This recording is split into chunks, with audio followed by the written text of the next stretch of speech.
मृत्युंजय जी, जय माँ बाबा की। जय बाबा माँ की।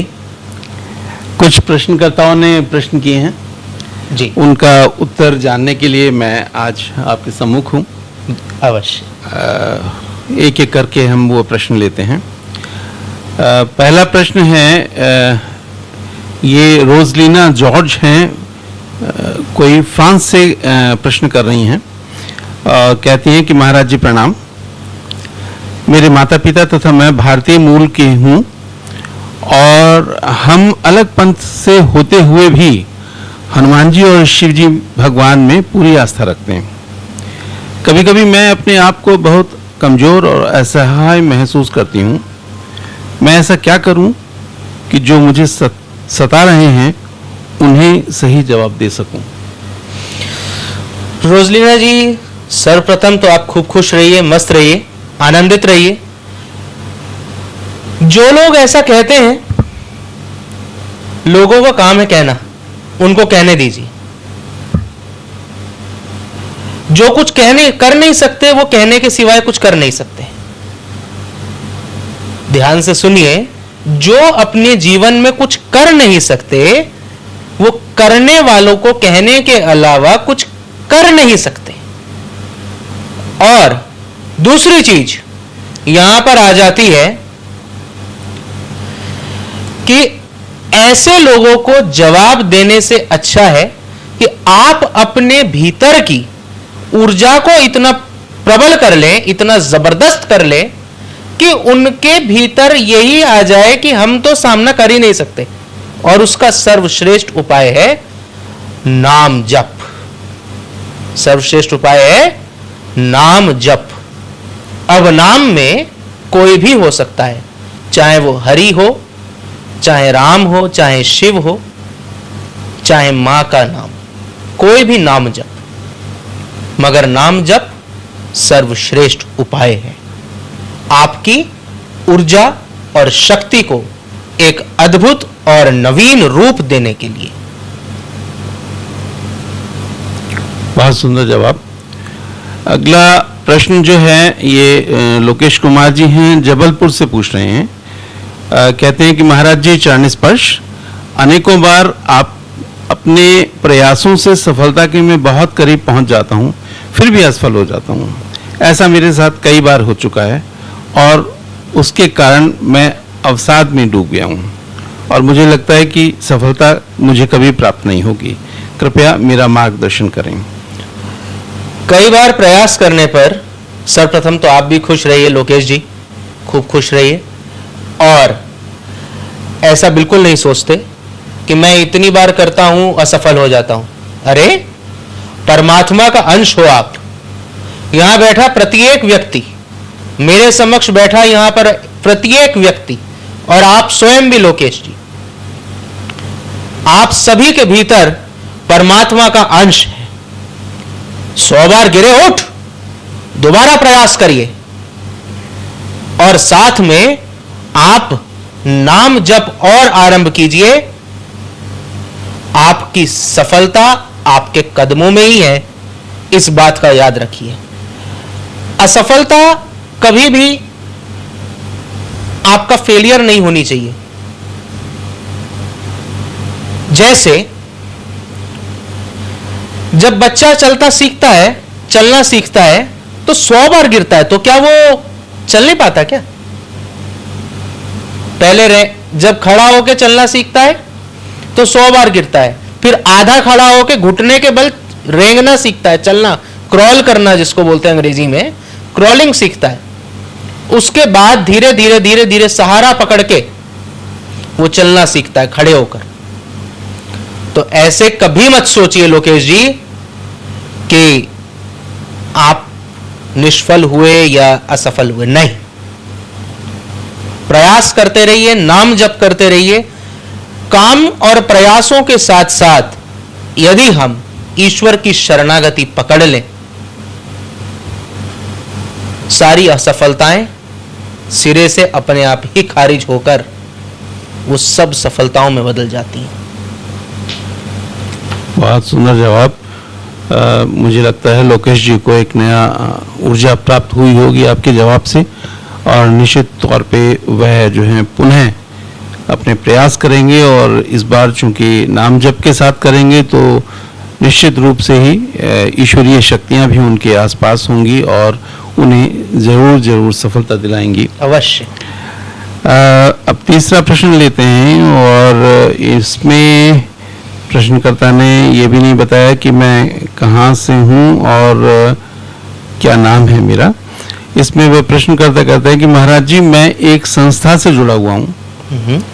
मेरी प्रतिभा को देखकर वहाँ के मुखिया ही मुझसे ईर्ष्यावश नाराज हो गए और मुझे अनेकों प्रकार की धमकियां दे रहे हैं।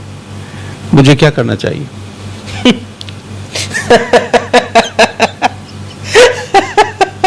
ये दुनिया ऐसी ही है, दुनिया ऐसी ही है।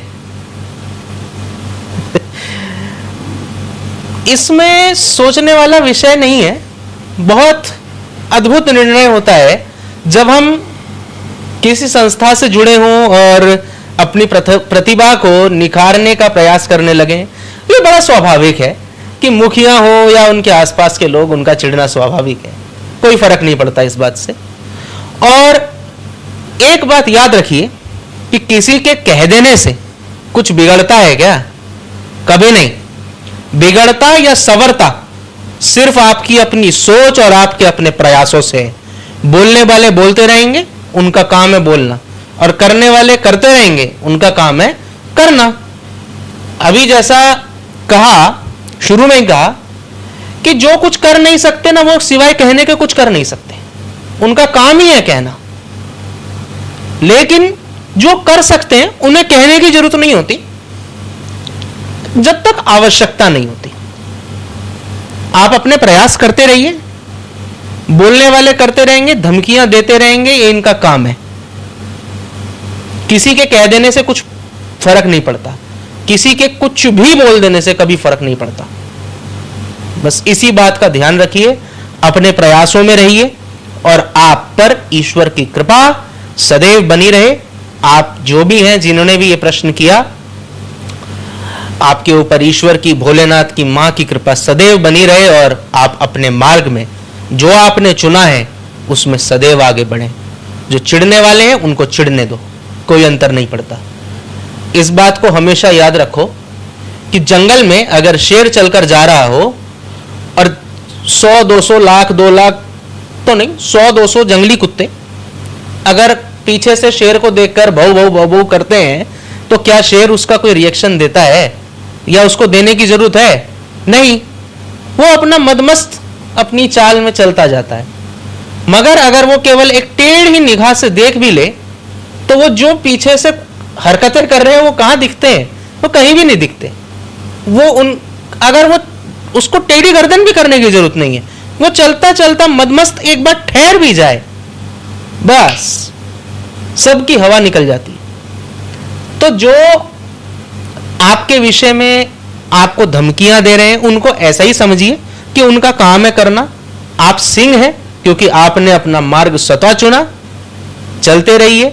जंगल में ऐसे लोगों की बहुत भीड़ होती है, कोई अंतर नहीं पड़ता। करने वाले करेंगे, आप करने वाले, आप अवश्य करेंगे, आपके ऊपर ईश्वर की कृपा बनी रहे। और कहने वालों की तो तारीफ ही क्या करें। बहुत बढ़िया जवाब दिया आपने, और निश्चित तौर पे एक उनको साहस की प्राप्ति हुई होगी।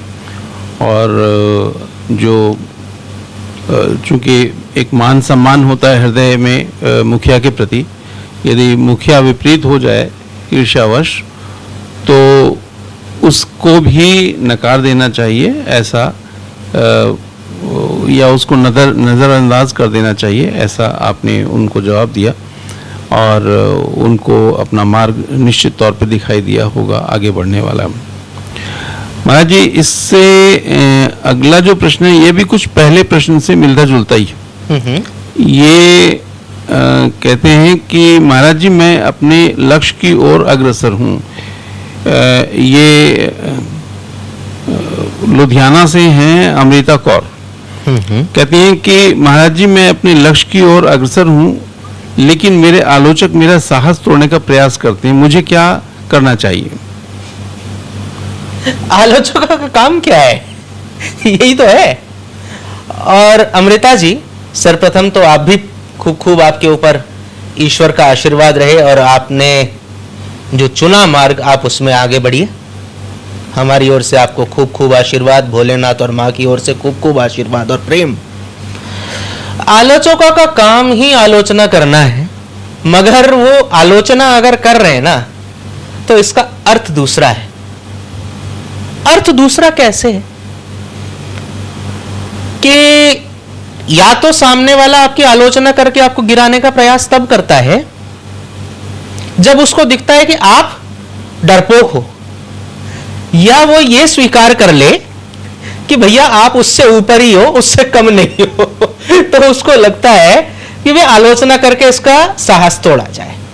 मगर वो तोड़ना हमारी नजर में थोड़ा डिफरेंस है कि वो तोड़ने की बजाय हमें एक नया मार्ग देता है, एक नया उत्साह देता है। कायदे में अगर इसका सही अर्थ देखा जाए, उत्साह को तोड़ने वाले, आलोचना करने वाले हमें हमेशा एक प्रेरणा देते हैं। इसीलिए तो कहा जाता है कि केवल आपकी तारीफें करने वाले आपके आसपास नहीं होने चाहिए, कुछ आलोचना करने वालों की भी भीड़ होनी जरूरी है, क्योंकि वो हमें सदैव ये सिखाते हैं आलोचना करके कि हमें सिखाते क्या है, वो हमें चेक करने का अवसर देते हैं कि भाई हम जो मार्ग ले रहे हैं क्या उसमें हमें कोई अहंकार, कोई मद, कोई दंभ, ऐसा तो कुछ नहीं आ रहा। क्योंकि वो हमें एक नया उत्साह, नया सब कुछ प्रदान करते हैं अपनी आलोचनाओं से। और आलोचकों का तो धन्यवाद ज्यादा करना चाहिए, क्योंकि जिन कार्यों को आप कर रहे हैं उसमें हमारे जीवन के कर्म भोग आदि कुछ मायने रखते हैं। तो ये लोग क्या करते हैं, बहुत बढ़िया काम करते हैं। इन लोगों का तो पुष्पों से स्वागत सत्कार करना चाहिए इन लोगों के लिए, तो कि ये हमारे कर्म भोगों को ही खुद ही नष्ट कर देते हैं हमारी आलोचना करके। ऐसी ना बड़ी अद्भुत सृष्टि है ये, और इसकी व्यवस्था बड़ी अद्भुत बनाई है ईश्वर ने कि आपकी अगर कोई आलोचना कर रहा है, आपको कोई अपशब्द बोल रहा है, कोई दंभ दिखा रहा है आपके ऊपर, तो वो कुछ भी नहीं कर रहा सिवाय आपके सफल होने के मार्ग को आपके पास और आसानी से लेके आ रहा है। और एक काम और वो कर रहा है, वो ये कर रहा है कि आपके कर्म भोगों को अपने साथ ले जा रहा है, आपका जीवन सुगम और आपके कार्यों की सफलता की पुष्टि स्वयं ही कर रहा है। तो आलोचकों को तो बहुत बहुत धन्यवाद कीजिए अमृता जी। अगला प्रश्न है, इन्होंने ये अपने एक्सरे के 2 फोटोग्राफ्स भी भेजे हैं। कहती हैं कि महाराज जी नमस्कार, आप मुझे जरूर पहचान जाएंगे। मेरा एक्सीडेंट में मेरे पैर की उंगलियां टूट गई थी और मैंने आपसे ट्रीटमेंट लिया था। आपने मुझे ट्रीटमेंट दिया था और डॉक्टर्स ने कहा था कि आपके पैर की ये उंगलियां तभी जुड़ पाएंगी ठीक से जबकि इनमें हम ऑपरेट करके पिन लगाएंगे, और फिर बाद में जब आप ठीक हो जाएंगी तो पुनः सर्जरी करके इन पिन्स को बाहर निकाल देंगे। लेकिन मैंने आपसे ट्रीटमेंट कराया और आश्चर्य की बात है कि मेरी उंगलियां पूरी तरह सही प्रकार से जुड़ी और उनके कोई सर्जरी मुझे नहीं करानी पड़ी। और मैंने दोनों एक्सरे आपको मैं भेज रही हूँ जिससे कि आपको ये लगे कि देखिए आपके पास जो दैवीय शक्तियाँ हैं जिनके द्वारा आप ट्रीटमेंट करते हैं वह कितनी कारगर हैं, और मेरी उंगलियां ठीक से काम कर रही हैं, उनमें ऐसा भी कोई दर्द नहीं है, आराम से मुड़ती हैं, हर प्रकार से वैसे ही हो गई हैं जैसे कि पूर्व में थी। आपके चरणों में बारंबार प्रणाम, नमस्कार और धन्यवाद, बहुत बहुत धन्यवाद। नहीं, ये श्रेय ना तो मेरा है ना और किसी का। ये श्रेय सिर्फ और सिर्फ इस संसार में एक ही व्यक्ति को जाता है, आज जिनकी वजह से हम हैं, हमारे परम पूजनीय गुरुदेव श्री राधा रमन मिश्र, हमारे परम पूजनीय माँ गुरु माँ हमारी कामाख्या माँ, और भोलेनाथ माँ आदि शक्ति। ये श्रेय इनका है। ये श्रेय मेरा नहीं है। मैं या कोई भी और, जो भी कोई हो, वो ऐसी चीजों में सिर्फ तृण मात्र एक माध्यम बनते हैं और उनका कोई काम नहीं, ये क्रेडिट हम नहीं ले सकते।